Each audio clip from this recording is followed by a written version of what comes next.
À la une de ce 13h, le bilan à mi-parcours du cadre sectoriel de dialogue gouvernance économique, un cadre qui affiche des résultats appréciables malgré un contexte socio-économique et sécuritaire difficile, avec un taux de réalisation de plus de 48%, un taux à mettre à l'actif de la capacité d'adaptation du personnel et de la modernisation de l'administration.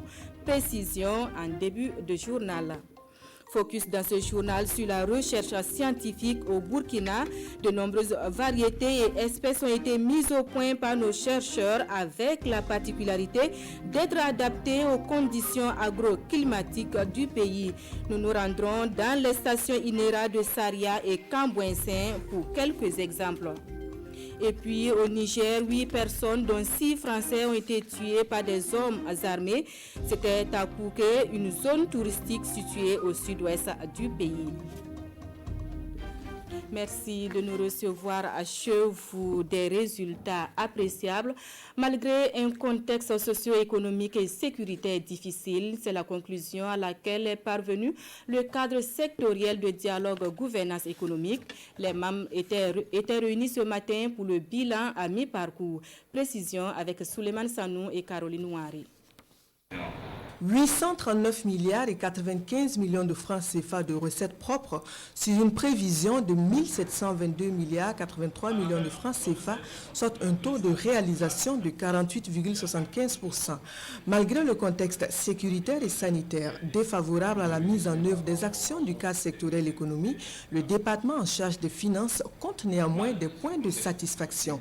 Le domaine de la programmation et de la gestion budgétaire, l'aménagement du territoire et de la promotion du développement local, le contrôle et l'audit des finances publiques, la lutte contre le blanchiment des capitaux et le financement du terrorisme. Autant de points que le premier responsable du département ministériel en charge des finances met sur le compte de la capacité d'adaptation du système et des agents du département. L'administration financière est partie sur le principe du modernisme, de se moderniser, et donc nous avons mis beaucoup de procédures qui concernent donc le e-paiement, les e-déclarations, ce qui permet à nos contribuables donc de pouvoir aller sur les plateformes. Cela est important et cela montre la résilience bien sûr et la pertinence donc des réformes qui ont été engagées. Cette rencontre, en plus de l'examen et l'adoption du projet de rapport diagnostic de la gouvernance économique, doit aussi se projeter sur le prochain référentiel national de développement, référentiel en remplacement du PNDS, est prévu pour la période 2021-2025. Prévention du risque d'enrôlement ou de participation des enfants aux conflits armés. Le ministère en charge des droits humains met à contribution les organisations de la société civile. 25 membres d'OSC étaient en formation à Bobo-Dioulasso sur le droit international humanitaire avec un accent sur les droits des enfants. Hassan Gourabou et Kadou Menki.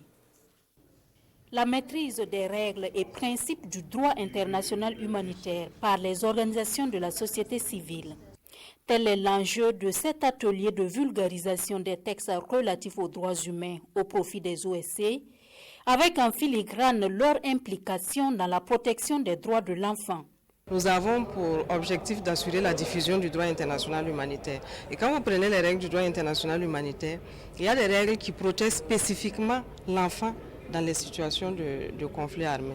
Donc dans cette action de diffusion-là, on s'est dit que c'était intéressant de pouvoir mener des actions, surtout au profit de la société civile, qui sont les acteurs de premier plan, plus proches des populations. Cet atelier de formation au profit des OSC de la région des Hauts-Bassins va durer 3 jours. À l'ordre du jour, les fondamentaux du droit international humanitaire, avec un accent mis sur les droits de l'enfant en situation de crise. La contribution des OSC est donc fortement attendue. Selon le rapport de la Journée internationale des enfants soldats datant du 12 février 2020, l'on estime à 300 000 le nombre d'enfants soldats dans le monde. Cap sur Waïguia, où l'association Dialogue sans frontières prône un retour à nos valeurs culturelles pour garantir la paix et la cohésion sociale. Vision expliquée au cours d'une conférence publique suivie pour nous par Irénée Kabouré et Moussaki. C'est une conférence régionale sur la cohésion sociale et le vivre ensemble dans la pure tradition. Le Bendré rappelle ici à l'assistance les valeurs culturelles chères au Burkina Faso. La promotion de la culture est alors au centre de cette conférence initiée par l'association Dialogue sans frontières. Depuis presque 8 ans, l'association Dialogue sans frontières prône le dialogue des cultures, le dialogue des religions, mais aussi le goût de réapprendre à mieux nous connaître. Tout se passe devant les garants de la tradition, les autorités politiques et administratives, les jeunes et femmes du Yatenga. Autant de compétences pour explorer et apprécier le thème de la conférence qui est féconder les intelligences, renforcer les synergies pour le vivre ensemble au Burkina Faso. Cet atelier est le lieu pour que nous fédérons toute notre intelligence, nous fédérons toutes nos énergies pour faire en sorte qu'il y ait la paix, la cohésion sociale et le vivre ensemble dans la région du Nord et au Burkina en général. Histoire du peuplement du Yatenga et culture du dialogue, approche médiation dans les sociétés du Burkina et laïcité et défis de l'éducation religieuse au Burkina Faso, 3 sous-thèmes qui vont être développés lors de ces rendez-vous de Waïguia. L'objectif est d'éclairer davantage le public sur le rôle que chacun doit jouer pour le vivre ensemble. Le rôle et la responsabilité des femmes dans cette quête de la paix et la cohésion sociale sont questionnés à Ouagadougou. C'était également au cours d'une conférence publique organisée par l'Association des femmes solidaires de Basenko. La conférence a été couplée d'une campagne de dépistage des hépatites B et C. Roger Kam et Marguerite Douaniou. C'est une conférence publique voulue par l'Association des femmes solidaires de Basenko Cité pour situer les rôles et les responsabilités de la femme dans la lutte contre le terrorisme et dans la promotion de la cohésion sociale et le vivre ensemble. Nous disons qu'ensemble, s'il y a une solidarité, il y a une compréhension, le vivre ensemble passe aussi facilement. Quand au sortir de cette conférence-là, chaque femme puisse savoir que quand on parle de la cohésion sociale, voici ce que je dois faire comme contribution pour la bonne marche du pays. La femme étant un maillon important dans cet autre combat pour le développement du pays, l'association veut accompagner ses membres dans leurs activités génératrices de revenus. C'est dans ce sens qu'un partenariat est signé avec le ministère en charge de la femme. Une collaboration qui devrait permettre à l'avenir d'initier des formations au profit des femmes dans différents domaines, notamment la microfinance et l'entrepreneuriat. Halte à présent sur les prouesses de nos chercheurs et nous nous rendons dans les stations INERA de Saria et Cambouensin. Là, des chercheurs ont mis au point des espèces à haut rendement et surtout adaptées aux conditions agroclimatiques du Burkina. Visite guidée avec Adama Guiti et Maïmouna Traoré. Institut de l'environnement et de recherche agricole, station de Saria. Sur cette parcelle de 4 hectares, Dr Amadou Sidibé et ses collaborateurs mènent des recherches sur le niébé à travers des expérimentations sur les différentes variétés et les conditions dans lesquelles elles produisent le mieux. C'est des tests régionaux et puis il y a des tests aussi que nous conduisons en fait pour résoudre un certain nombre de contraintes, notamment l'augmentation du rendement, le rendement en grains. On lutte aussi contre les différentes contraintes, notamment le sriga. Il y a les insectes. On travaille également aussi, non seulement à augmenter le rendement, mais à augmenter aussi la grosseur des graines. Actuellement, nous avons des nouvelles variétés qu'on a proposées, dont le cycle est à 60 jours. À Saria, les chercheurs ont également obtenu des résultats intéressants sur l'entretien de la fertilité des sols. Des résultats qui mettent en évidence l'importance de la fertilisation des sols et la rotation des cultures. Des recherches sont faites également sur les espèces locales comme le karité et le néré. Nous sommes ici dans la banque de gènes. Dans cette salle sont conservés au frais des échantillons de céréales cultivés depuis plusieurs années dans diverses localités. Il y a certaines variétés qui ont été collectées depuis 1958, on n'était pas nés. Depuis 1958, oui, jusqu'à 2010. Donc on a près de 1700 variétés locales, en plus de toute la diversité qui est issue des introductions des pays collaboratifs et des programmes collaboratifs, ainsi que les variétés sélectionnées au Burkina. Les hommes de médias ont également visité la station de recherche de Cambouensin à Ouagadougou, les laboratoires d'anthologie, de nutrition et de biologie animale, ainsi que les parcelles d'expérimentation de riz et de patates douces à chair orange. Les chercheurs ont créé des variétés de riz et de patates adaptées aux conditions agroclimatiques du Burkina et résistantes aux maladies et aux ravageurs. Ce que nous avons pu mettre en place aujourd'hui, c'est plus d'une cinquantaine, mais actuellement nous sommes en train de faire la promotion de 10 variétés à chair orange, qui sont connues pour des rendements qui vont jusqu'à 25. Il y a eu des situations où nous avons produit à Farakoba et à Kouaré. Kouaré, c'est à l'est, où nous avons dépassé 50 tonnes à l'hectare avec ces variétés-là.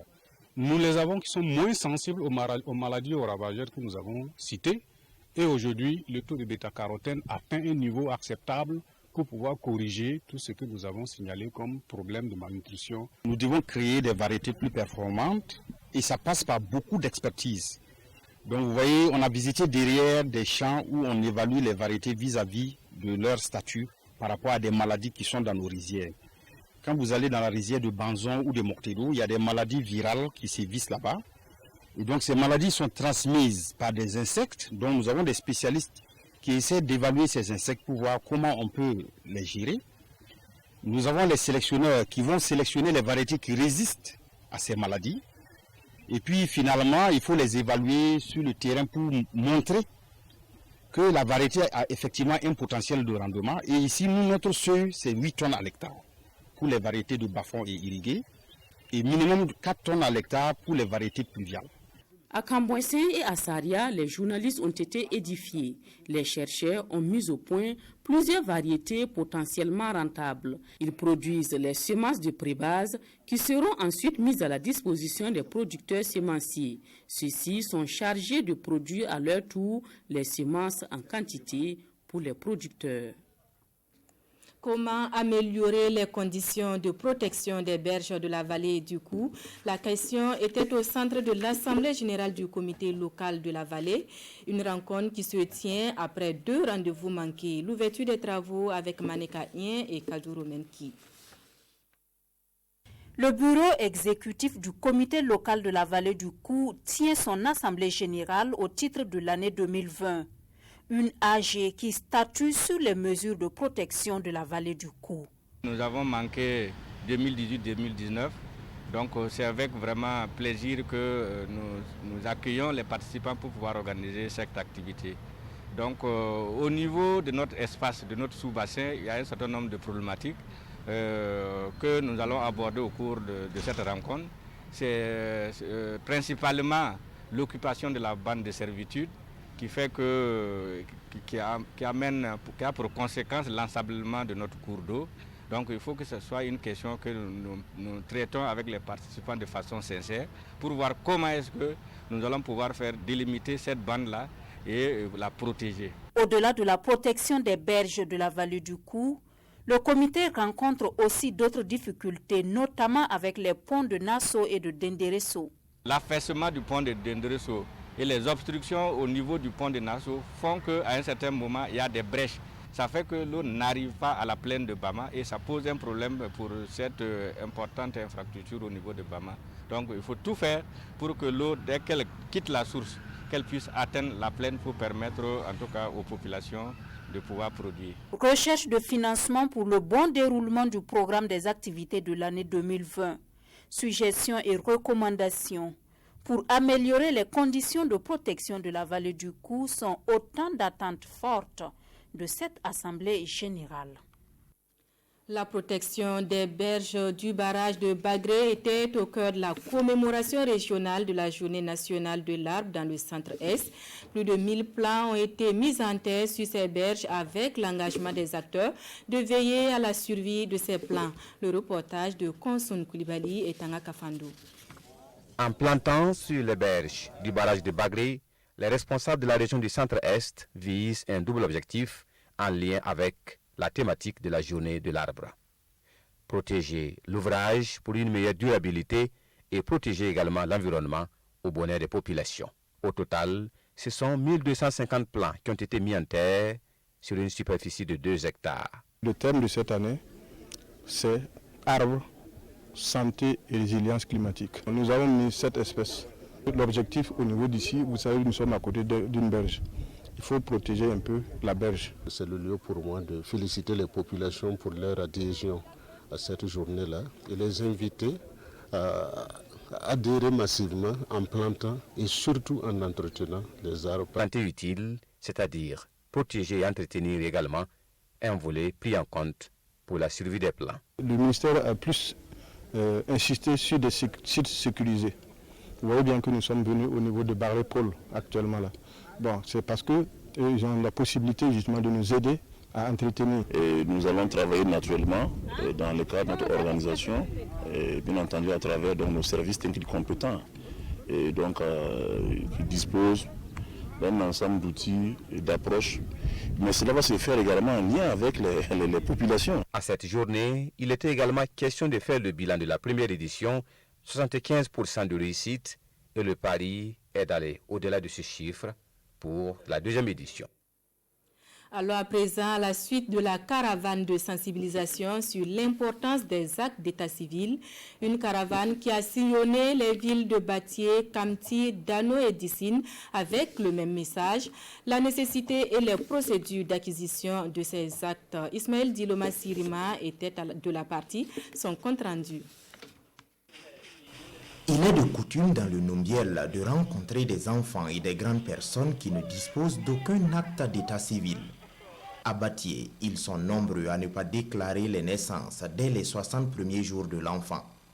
De là, ils se retrouvent contraints de passer par un jugement supplétif pour que l'enfant soit reconnu administrativement. Et même à ce niveau, beaucoup d'habitants de Batié ne font les jugements supplétifs que lorsque l'enfant doit aller à l'école ou lorsqu'il doit passer son premier examen scolaire. Dans le bilan mensuel qu'on fait régulièrement, nous sommes à environ 70-75 naissances enregistrées par mois. Alors que quand vous regardez au niveau des jugements qu'on fait par mois, ce chiffre est au-delà en réalité de la déclaration, qui va environ, on peut avoir dans les 150 à 160 jugements qui ont été faits dans le mois. Avec justement Save the Children, nous sommes dans la perspective de voir la possibilité d'ouvrir des centres secondaires au niveau des CSPS. Là, immédiatement après les accouchements, les déclarations seront faites et ça va permettre de pouvoir rectifier un tant soit peu la situation. Cette perspective réjouit le réseau africain Jeunesse, Santé et Développement qui prône la politique « Un enfant, un acte de naissance ».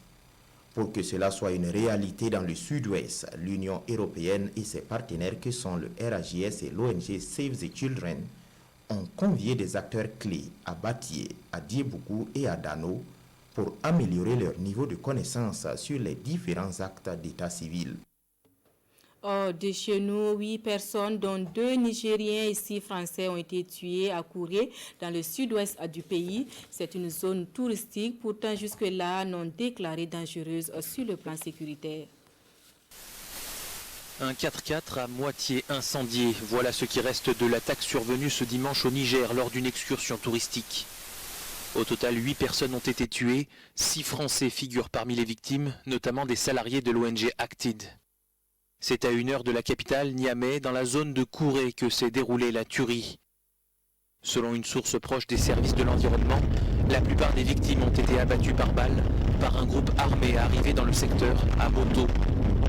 Le président français a dénoncé dimanche soir une attaque meurtrière qui a lâchement frappé un groupe de travailleurs humanitaires. L'armée française a apporté un appui aux troupes nigériennes après cette attaque. La vaste région est survolée par des avions de chasse français pour retrouver les auteurs de ce massacre. La zone située à proximité du Burkina Faso et du Mali est devenue un repère des djihadistes sahéliens, dont l'État islamique au Grand Sahara. Un coup d'œil sur les quotidiens dans leur première parution de la semaine pour finir et la campagne pour l'élection du président de la Fédération burkinabé de football et la commémoration de la Journée nationale de l'arbre occupent une bonne partie à des colonnes. La revue de presse de Sekou Zongo.